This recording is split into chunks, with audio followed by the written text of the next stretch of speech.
ආයිබෝවන් යාළුවනේ SL Skill Master channel එකට ඔයාලව සාදරයෙන් පිළිගන්නවා.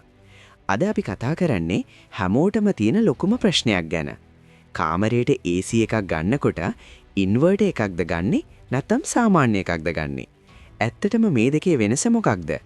කාටද ඉන්වර්ටර් ගැලපෙන්නේ? මේ හැම දෙයක්ම අද අපි ප්‍රායෝගිකව තේරෙන විදිහට කතා කරමු. AC එකක් කියන්නේ මොකක්ද? සරලවම කිව්වොත් AC එකක් කියන්නේ කාමරයේ තියෙන රස්නය අරගෙන පිට කරලා ඒ වෙනුවට සිසිල් වාතය කාමරය ඇතුළට දෙන මැෂින් එකක්. මේකෙන් අපි බලාපොරොත්තු වෙන්නේ සීතල කාමරයේ උෂ්ණත්වය අඩු කරන එක. තෙතමනය අයින් කිරීම. කාමරයේ තියෙන ඇලෙන සුළු ගතිය තෙතමනය අයින් කරන එක. මේක සීතලටත් වඩා වැදගත්. වාතය පිරිසිදු කිරීම. කාමරයේ තියෙන දූවිලි වෛරස් අයින් කරන එක. තිබිය යුතු උෂ්ණත්වය. ගොඩක් අය AC එක 18 සෙල්සියස් වලට දාලා වහගෙන ඉන්නවා. ඒක වැරදි. සෞඛ්‍යයට වගේම කරන්ට් බිලටත් හොඳම උෂ්ණත්වය තමයි 24 සෙල්සියස් ඉඳ 26 සෙල්සියස් අතර ප්‍රමාණය. දැන් අපි බලමු කාමරයට හරියන AC සයිස් එක කොහොමද හොයන්නේ කියලා. ලොකු කැල්කියුලේටර්ස් ඕනේ නැහැ. අපි ක්ෂේත්‍රයේ වැඩ කරන අය පාවිච්චි කරන සරල රූල් එක මෙන්න. මුලින්ම කාමරයේ දිග සහ පළල අඩි වලින් මැනගන්න. උදාහරණේ දිග අඩි 12යි පළල අඩි 10යි. වර්ග අඩි ප්‍රමාණය ස්ක්වයර් ෆීට් දිග වැටි කිරීම පළල සමානයි 12 වැටි කිරීම 10 සමානයි 120 ස්ක්වයර් ෆීට්. අවශ්‍ය BTU ස්ක්වයර් ෆීට් ප්‍රමාණය 80 වෙන් ගුණ කරන්න. 120 වැටි කිරීම 80 සමානයි 9600 BTU. පොදු BTU size 9000 12000 18000 24000. ඉතින් 9600ක් කියන්නේ අපිට 9000ක් හෝ 12000ක් දාන්න පුළුවන්. ඉන්වර්ටර් සහ නොන් ඉන්වර්ටර් වාසිය වාසි. දැන් අපි බලමු ප්‍රධාන වෙනස. ඉන්වර්ටර් සහ නොන් ඉන්වර්ටර් කියන්නේ AC එකේ කොම්ප්‍රෙසර් එක වැඩ කරන විදිහේ වෙනසක්.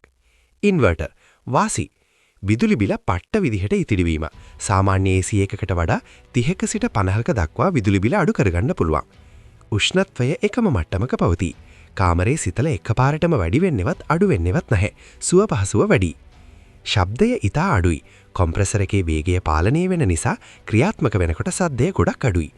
සූර්ය බල ශක්තියට සෝලට ගැලපීම. අඩු කරන්ටකින් දුවන නිසා සෝල පැනල් තියෙන ගෙවල් වලට ඉතාම හොඳයි. අවාසි. මුලින් යන වියදම වැඩි. සාමාන්‍ය AC එකකට වඩා රුපියල් 20000න් 40000ක් විතර මිල වැඩි.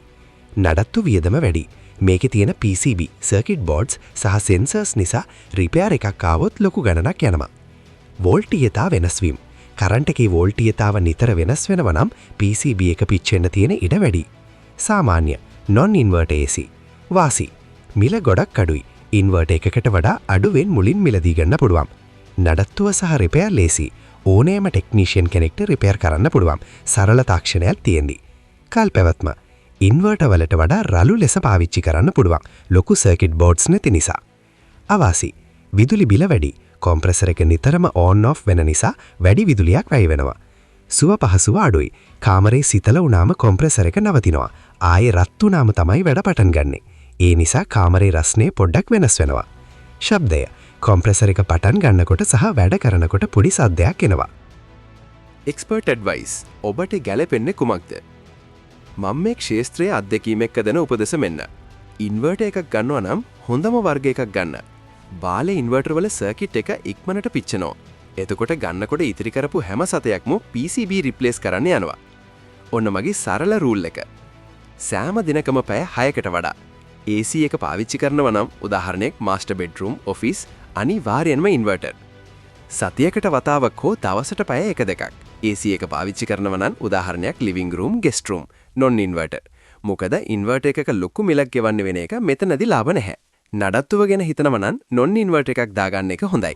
මොකද රිපෙයාර් වලට යන වියදම ගොඩක් අඩුයි. යාළුවනේ මම හිතනවා මේ විස්තර ටික ඔයාලට AC එකක් තෝරගන්නකොට ගොඩාක් වැදගත් වෙයි කියලා.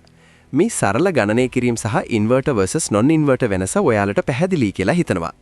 ඔයාලට මේ වගේ තව HVAC ඉලෙක්ට්‍රිකල් රහස් දැනගන්න ඕනේ නම් පල්ලෙහායින් කමෙන්ට් කරන්න.